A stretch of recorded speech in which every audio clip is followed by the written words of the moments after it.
have to jump in here, and I'd be remiss, Z, if I didn't tell you how disappointed I was and the residents were that you weren't on that call. That was a budget that you primarily put together with the CFO's help, and you weren't there at that meeting. I expected you to be there. I made several calls to you to try to coordinate this meeting and got no response from you. I just think it was disrespectful. Well, Councilman, I'm sorry, I think it's disrespectful to be doing this publicly, okay? I think, frankly, it's disrespectful to be doing this publicly. I'm going to give you the respect of not engaging on this because there's a lot of facts that you are not aware of. Unity was very disappointed that you didn't even let me know. I think you've answered. We can talk about this as personnel. Mayor, it's not a public meeting. You're bringing this up, Councilman, attacking me publicly, okay? First of all, I did email, or rather text the mayor and council letting them know that I would be available by my phone at the office because my cell phone was not working and has not been receiving incoming or outgoing calls and intermittently. Number two, a tree fell on my car yesterday, Councilman, okay? My car had to be towed and I had to get a rental before the close of business yesterday. Otherwise, it would have been stranded here in the office. I got home and I have no power since yesterday, had to deal with a refrigerator full of spoiled food, no Wi-Fi, and I tried to get back to the office to make it in time and was only able to set up and facilitate that meeting. This is why I'm still here in the office and I'll probably be here until 10, 11 o'clock at night tonight. So I think it's extremely disrespectful that you're attacking me like that without even asking or expressing any concern about what may have happened. A phone call to me would have been nice to give me the heads up. I was not, if the record were to be clarified, you did not ask me to be on this call. You scheduled it without so much as consulting as to my availability or schedule. You scheduled it, did not ask for me to be on there, nor did you indicate that you wanted me on there. I think that answers the question. Next, anything else? Administrator has always been on. Let's move forward, please. Let's move forward. Let's move forward. So I live at 84 Branch Avenue. This is Marybeth Maida. All right. I started by saying I wanted to thank Councilman Ballard for speaking openly to the business administrator regarding his feelings about last night's no-show. I felt the same way, Michael, and I'm just really happy that you did it in a professional and courteous and human way, and you just spoke to the administrator instead of sending off a bunch of nasty leaks to Red Bank Green. But what I really wanted to discuss is what Councilman Yassin, who we missed you yesterday, it would have been good for you to be there. You're on the Finance Committee. But I wanted to talk about the idea that he said about weighting the survey, the garbage survey that we took, because I have enormous concerns about this survey, and I want to share them with you and see if anyone can reply.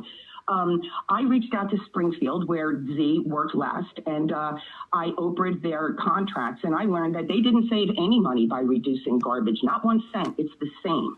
So I don't know why we spent all of the money that we spent on a survey when we know that regardless of the outcome, we're not going to save any money. This is already proven, and it was proven by the man who is now conducting the survey that we just had. And my concerns with the survey are multiple. For one thing, my understanding is that we sent out about 6,600 postcards when we were encouraging our residents to respond to the census. Yet in the Red Bank Green report, it said that nearly 5,500 cards were sent. So I'd like to know how that number was decided upon and why at least 10 neighborhoods that I, as a private citizen, doing my own work, was able to identify, all on the west side, did not receive postcards and did not receive notification. And again, when we're talking about weighting this, I think it's really important that council, who makes this decision, will understand that a lot of people did not receive this survey, that a lot of people were not able to get on the website because there were multiple glitches. And that for a town that is really in a certain amount of financial trouble, as I learned last night on our budget meeting, especially with regard to the amount of money that we're paying on debt service, that we spent money on the design of a postcard, the mailing of a postcard, the counting of a postcard, the engagement of a web service to do the survey, and the engagement of a phone service to do what seemed to me to be a pretty sophisticated poll. Because after all, you have to be able to go through all of those numbers and ensure that there's one number per household that's being verified and that the person who's calling in is calling from Red Bank. So I would really like to know how we came to all of these decisions. And I'd also like everybody to know that I Oprah'd all of this information, so I didn't have to waste your time. But it's been going on, I think tomorrow will be 4 days, and I haven't heard anything back. And I'm just really curious to know how any of this is in our interests. I think if you ask anybody in town, no one wants 1 day a week pickup. In the towns where I spoke to people who have 1 day a week pickup, they experience a lot of vermin, a lot of maggots, a lot of really, really unpleasant experiences in their life. We're paying a lot of money to live here, and I think that it's not unreasonable to expect that if we're not going to save any money, which is proven, that we not engage in a waste of time that's spent, that has incurred how many costs already. I just find it very disappointing to know that we embarked on something that isn't going to net us anything except lesser services for our very expensive tax dollars. And I also regret that tonight we weren't able to introduce and at least go line by line through each budget item that Michael Ballard last night very carefully took the town who actually showed up to listen to it through to explain where all the savings would be. I think that the savings that Michael Ballard presented are worth considering. And I would hope that we would go through a line by line vote on these things. I have a pretty clear feeling based on tonight and the behavior that we've seen so far, how the vote will go. But I really think it's important that the town know how our representatives are voting, what they think is important, and where they land. And I would implore the town council more than anything else to reject this idea of 1 day a week garbage pickup. It will not save us a penny. And anyone who wants to look at the public documents that I've already collected need only contact me. And I look forward to receiving the public documents from Red Bank from Red Bank Borough. I hope that it doesn't take them 7 days, because when I called Springfield, they responded in an hour. Thank you. Thank you. Next. Suzanne Viscomi, 25 Cedar Street.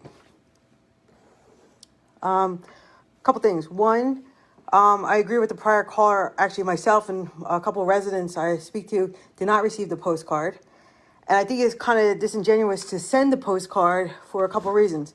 Number one, it's not environmental friendly because you're wasting paper, ink, mailing it, and then it becomes trash, ironically.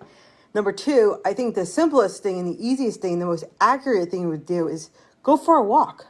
Go drive around real fast town. I did it the other day when I was driving to work, and I just looked on Tuesday. I looked at and see how many people have 1 can, how many people had 2 or multiple cans, how many people had trash bags on the ground.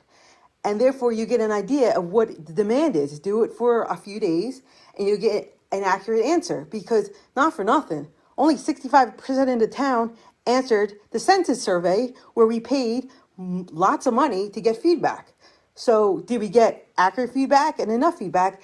If somebody would just, and I see DPW all the time driving around town. Your response to Ms. Maida?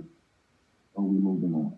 Well, there are a number of questions and comments, Councilman, but after we close public comment, and then again, protocols, comments are done, and then council can address whatever they want to address.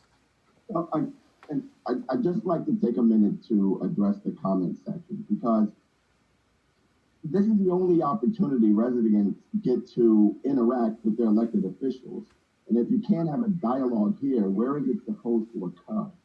In a supermarket, as you're walking down the street? I just think we need to be more open and responsive to the questions that our residents are asking. My opinion. I'm simply stating the protocol of the resolution that's been adopted annually by the mayor and council, and that is pretty typical of every legislative body.